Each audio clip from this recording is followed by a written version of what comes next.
اللہ ہی اللہ کیا کرو، دکھ نہ کسی کو دیا کرو، جو دنیا کا مالک ہے نام اسی کا لیا کرو۔ السلام علیکم ورحمۃ اللہ وبرکاتہ۔ ناظرین، استقبال ہے، سواگت ہے آپ کا viral news live studio Jalgaon Maharashtra India میں۔ میں آپ کا میزبان مفتی محمد ہارون ندوی۔ آئیے پیارے ملک بھارت کی بہت ہی خاص بڑی 10 اہم خبروں پر نظر ڈالتے ہیں، لیکن سب سے پہلے میں اپیل کروں گا کہ جو ساتھی نئے ہیں اور ابھی تک اس بے باک سچے چینل سے جڑے نہیں ہیں، اگر آپ چاہتے ہو کہ آپ کو ملک بھارت کی اور پوری دنیا کی صحیح اور سچی خبریں دیکھنے اور سننے کو ملے تو پھر آپ اس چینل سے جڑ جائیے، سبسکرائب کر لیجئے ہمارے اس چینل کو، بیل آئیکن گھنٹی کے بٹن کو بھی دبا دیجئے تاکہ ہماری ہر ویڈیو ہر خبر آپ کو آپ کے موبائل پر مل سکے۔ اور ہاں ناظرین، ہم ہر روز ایک اپیل کرتے ہیں کہ پلیز، یہ ایک پرائیویٹ چینل ہے اور چینل چلانے کے لیے پوری ایک ٹیم کام کرتی ہے، بڑا روپیہ پیسہ خرچ ہوتا ہے۔ اگر آپ چاہتے ہو کہ ایسے چینل جو ظلم اور ظالموں کے خلاف بے باک انداز میں بول رہے ہیں، اگر آپ چاہتے ہو کہ ایسے چینل مضبوط ہوں تو پلیز آپ چینل کی فائنینشیل ہیلپ، مالی تعاون، مالی مدد ضرور کیجیے۔ اسکرین پر آپ نظر ڈالیں، ہمارے چینل کا بینک اکاؤنٹ نمبر بھی دیا گیا ہے، اور اگر آپ آن لائن پیسہ بھیج کر مدد کرنا چاہتے ہیں تو گوگل پے، فون پے اور پے ٹی ایم تینوں کا ایک ہی نمبر ہے 9637541786۔ اللہ نے جو بھی آپ کو طاقت دی ہے اس اعتبار سے ہر دن یا ہفتے یا مہینے میں ایک بار ہی صحیح 200، 500، 1000 جو بھی آپ مدد کر سکتے ہیں، چینل کی مدد کیجیے، چینل کو مضبوط کیجیے، ہمارا ساتھ دیجیے۔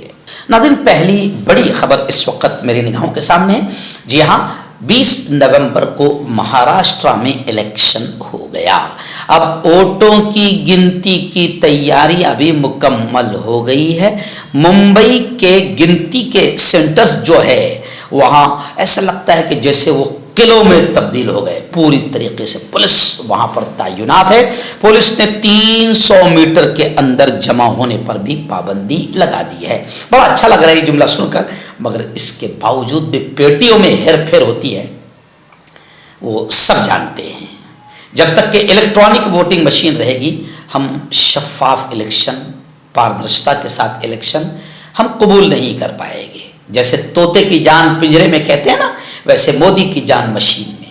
مشینوں کی سیٹنگ بڑی سیٹنگ ہوتی ہے، بس جو علاقہ بچ جاتا ہے جہاں پر دھاندلی کرنے میں یہ لوگ کامیاب ہو جاتے ہیں۔ مشینوں کی ہیرا پھیری، ادھر سے ادھر لے جانا، یہ اب کوئی نئے واقع نہیں، کئی بار یہ سب ہم اپنی آنکھوں سے دیکھ چکے ہیں۔ بس دعا کیجئے کہ ایمانداری سے رزلٹ سامنے آئے۔ ووٹوں کی گنتی کی تیاریاں مکمل ہو چکی ہے، یعنی آئندہ کل یعنی 23 نومبر کو صبح سے ووٹوں کی گنتی شروع ہو جائے گی۔ ناظرین، دوسری بڑی اہم خبر، اللہ جمعیت علماء ہند حضرت مولانا ارشد مدنی کو جزائے خیر دے، بہترین بدلہ دے۔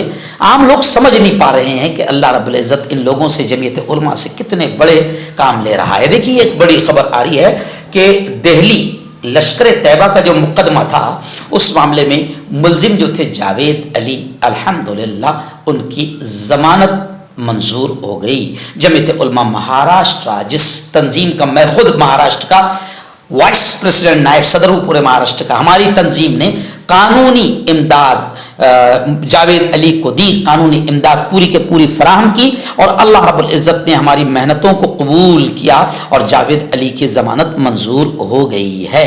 لشکر طیبہ نامی تنظیم کے مبینہ رکن ہونے اور ہندوستان میں دہشت گردانہ کارروائیاں انجام دینے کی سازش میں ملوث ہونے کے سنگین الزامات کے تحت ایک مسلم نوجوان کو ضمانت پر رہا کیے جانے کا دہلی ہائی کورٹ نے گزشتہ کل حکم جاری کیا۔ ملزم تقریباً 5 سال سے جیل کی سلاخوں کے پیچھے قید تھا۔ جمعیت علماء ارشد مدنی مہاراشٹر قانونی امداد کمیٹی نے اس ملزم جاوید علی کو دہلی ہائی کورٹ میں قانونی امداد فراہم کی ہے۔ مظفر نگر اتر پردیش کا یہ رہنے والا ہے، 45 سال کی ان کی عمر ہے۔ الزام ہے کہ وہ سعودی عرب میں برسر روزگار تھا، جس کے دوران اس کی ملاقات ایک پاکستانی شخص سے ہوئی، جس کے کہنے پر اس نے حوالے کے ذریعے 3.5 لاکھ روپے دیگر ملزم گلنواز کے اکاؤنٹ میں ٹرانسفر کیے تھے۔ یعنی اس طریقے سے کنیکشن تھا ان کا لشکر طیبہ سے، ایسا ان پر الزام ہے۔ مہاراشٹر بورڈ ایگزام 10ویں اور 12ویں 10th اور 12th ان کی امتحان ایگزامز کی تاریخ کا اعلان ہو گیا. بتایا جا رہا ہے کہ 12ویں کے امتحان 11 فروری سے شروع ہو گئے اور SSC 10th 10ویں کے امتحانات 21 فروری سے شروع ہو گئے. Maharashtra state board of secondary and higher secondary education state board نے 12ویں اور 10ویں کے جماعت کے امتحانات کا حتمی ٹائم ٹیبل یعنی فائنل ٹائم ٹیبل جاری کر دیا ہے، جس کے مطابق 12ویں جماعت کا تحریری امتحان 11 فروری سے 18 مارچ تک لیا جائے گا، جبکہ 10ویں جماعت کا تحریری امتحان 21 فروری سے 17 مارچ تک لیا جائے گا. ہر سال کے مقابلے میں واضح ہے کہ اس سال امتحان تقریباً 8ویں جماعت کے لیے لیا جائے گا. ایوازن مہاراشٹر میں حکومت کس کی بنے گی، اس کو لے کر تو گزشتہ کل ایگزٹ پول جو سب سے بڑے جھوٹے اور بکے ہوئے ہوتے ہیں انہوں نے تو اعلان کر ہی دیا ہے. اور ایگزٹ پول کی کیا حیثیت ہے وہ اس سے پہلے کے الیکشن میں کئی مرتبہ لوگوں کے سامنے آ چکی ہے کہ ایگزٹ پول نے کہا کچھ اور ہوا پورا الٹا. ایگزٹ پول باقاعدہ بکے ہوئے ہوتے ہیں جو پہلے سے ہی ماحول بناتے ہیں بی جے پی کا خاص طور سے، اور جب ماحول بن جاتا ہے تو بعد میں پھر لوگوں کو لگتا ہے ہاں بی جے پی کی حکومت آئی، پہلے ہی ایگزٹ پول نے بتا دیا تھا. یہ سب جھوٹی باتیں ہیں. مشینیں اس دن کیا نکالے گی وہ کل ہی سامنے آئے گا، لیکن اتنا تو لوگ کہہ رہے ہیں. کانگریس کا یہ کہنا ہے، مہا وکاس اگاڑی کا کہنا ہے کہ ایگزٹ پول پر کوئی اعتبار نہیں، ایگزٹ پول سب سیٹنگ اور بکے ہوئے مینیج پول ہیں. لیکن یہ لوگ کہہ رہے ہیں کہ مہاراشٹر میں حکومت چاہے کس کی بھی بنے، مہا وکاس اگاڑی کی بنے یا مہایوتی کی بنے، مہاراشٹر میں حکومت چاہے کوئی بھی بنائے لیکن چچا بھتیجے ہی حکومت چلائے گے. چچا بھتیجے مینس شرد پوار اور اجیت پوار یہی مل کر حکومت بنائیں گے. یعنی لوگ پہلے سے اشارہ کر رہے ہیں کہ اگر مہا وکاس اگاڑی کی حکومت بنتی ہے، اجیت پوار اپنے جتنے بھی 2 4 5 10 جتنے بھی اس کے امیدوار اگر جتنے ہیں اجیت دادا کے ان کے، تو وہ سیدھا لے کر پھر چاچا کی گود میں آ کر بیٹھ جائیں گے اور حکومت تو یہی چلائیں گے. یعنی مہایوتی میں اجیت دادا سیند لگا سکتے ہیں. اور اجیت دادا کو ایگزٹ پول نے اجیت پوار کو کم از کم 18 سے 22 سیٹیں جیتنے کی پیشن گوئی کی ہے، اور شرد پوار کی پارٹی کو 38 سے 42 سیٹیں ملنے کی امید ہے. یعنی NCP کے دونوں دھڑے دونوں اتحاد میں اہم کردار ادا کر سکتے ہیں. اس لیے لوگ کہہ رہے ہیں کہ اجیت دادا پوار پھر واپس آ سکتے ہیں، گھر واپسی ہو سکتی ہے. ناظرین، بڑی خبر آ رہی ہے بالی ووڈ کے کنگ خان شاہ رخ خان کو لے کر کہ ان کو جو جان سے مارنے کی دھمکی ملی ہے. پولیس انکوائری میں، پولیس تحقیقات میں حیران کر دینے والی باتیں سامنے آئی ہے. باندرا پولیس اسٹیشن میں شاہ رخ خان کو جان سے مارنے اور 50 لاکھ روپے کی مانگ کے کیس میں بتایا جا رہا ہے کہ پولیس کے مطابق ملزم وکیل فیضان خان نے شاہ رخ خان کی سیکیورٹی اور ان کے بیٹے آریان خان کے بارے میں آن لائن تحقیق کی اور کئی معلومات جمع کی.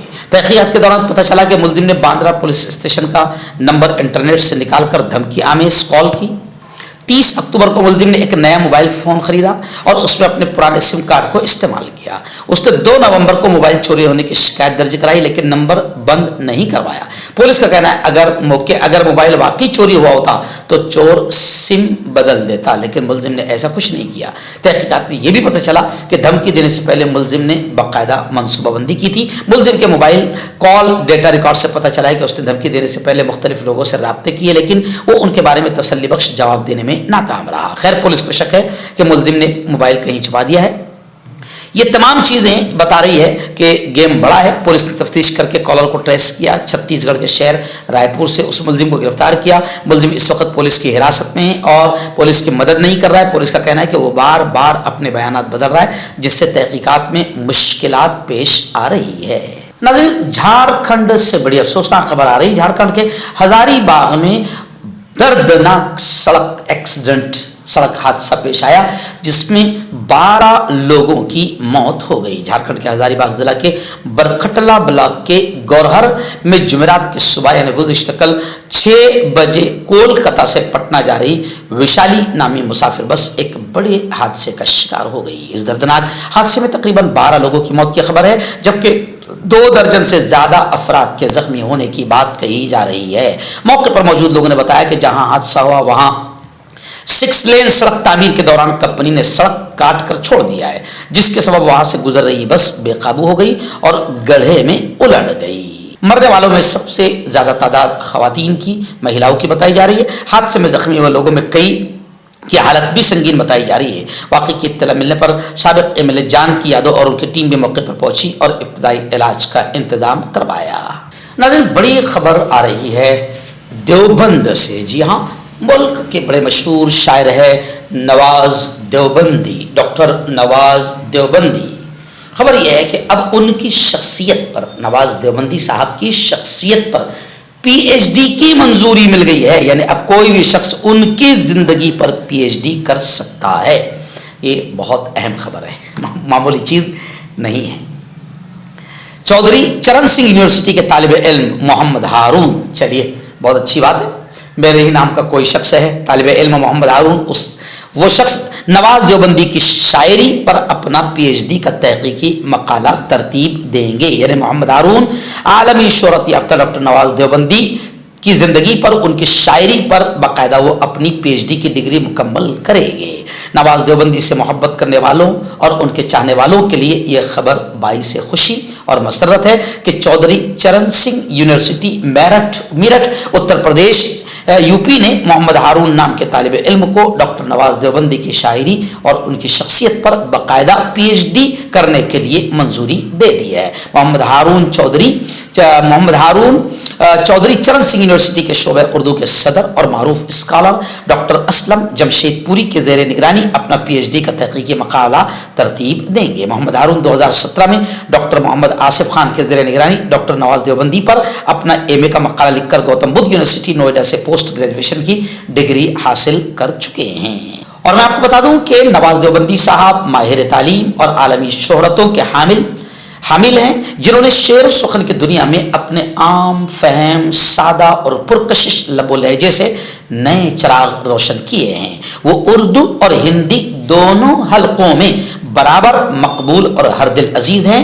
ان کی غزل عوام و خواص دونوں طبقوں میں پسند ہی نہیں کی جاتی، بلکہ بہت ہی قدر کی نگاہ سے دیکھی جاتی ہے۔ آئیے ناظرین، ایک بڑی خوشی کی خبر آپ کے لیے، میرے لیے، سب کے لیے، اور خاص طور سے اہلیان جلگاؤں اور خاندیش کے لیے۔ جی ہاں، ورلڈ مائنڈ چیمپئن شپ دبئی میں متحدہ عرب امارات کی الاتصالات اکیڈمی میں 11، 12، 13 نومبر 2024 کو ورلڈ مائنڈ چیمپئن شپ بین الاقوامی انٹرنیشنل مقابلے کا انعقاد کیا گیا تھا، جس میں مختلف 10 ملکوں کے 300 طلباء نے شرکت کی۔ جلگاؤں سے تعلق رکھنے والے ہمارے حضرت مولانا نصیر الدین صاحب قاسمی، ان کے پوتے اور مفتی معاویہ سعید صاحب شرور پونا کے 12 سال کے فرزند القمہ سعید پودار انٹرنیشنل اسکول شرور نے ہندوستان کے 7485 طلباء میں سے کوالیفائی کر کے دبئی انٹرنیشنل مقابلے میں شرکت کی، اور الحمدللہ پہلے ہی دن القمہ سعید نے ورلڈ بینک میں نمایاں کارکردگی پیش کر کے دوسری پوزیشن کے ساتھ سلور ٹرافی اپنے نام کی۔ اسی طرح دوسرے روز 1000 ڈیجٹس ان 10 پوائنٹس، اس میں بھی ماشاءاللہ بہترین کارکردگی کا مظاہرہ کرتے ہوئے دوسرے دن بھی بہترین دوسری پوزیشن حاصل کر کے سلور ٹرافی اپنے نام کرنے میں کامیاب ہوا۔ اس طرح القمہ سعید نے 2 سلور ٹرافی حاصل کی ہے۔ یقیناً یہ ہمارے لیے باعث فخر اور خوشی کا مقام ہے کہ ایک عالم دین کا بچہ اس نے دبئی میں ہونے والے انٹرنیشنل مقابلے میں بہترین کامیابی حاصل کر کے اپنے والدین، اپنے خاندان، پوری مسلم قوم اور ملک کا نام روشن کیا ہے۔ اللہ رب العزت انہیں آگے بھی اپنی زندگی میں مزید ترقیات، ہمت، قوت، کامیابیاں نصیب فرمائے، آمین۔ اور ہم مولانا نصیر الدین صاحب قاسمی، ان کے بیٹے مفتی سعید اور ان کے اہل خانہ کو میں جمعیت علماء کا صدر ہونے کے ناطے اور وائرل نیوز کی پوری ٹیم کی جانب سے، ندوی ٹائمز کی پوری ٹیم کی جانب سے ہم مبارکباد پیش کرتے ہیں۔ ناظرین، میرے اپنے جلگاؤں شہر اور جلگاؤں ضلع کی بڑی خبر آ رہی ہے الیکشن کو لے کر۔ جی ہاں، 11 اسمبلی حلقے تھے ہمارے انتخاب میں، الیکشن میں۔ جلگاؤں ضلع کی 11 ودھان سبھا تھی، پوری ودھان سبھا پر الحمدللہ پر امن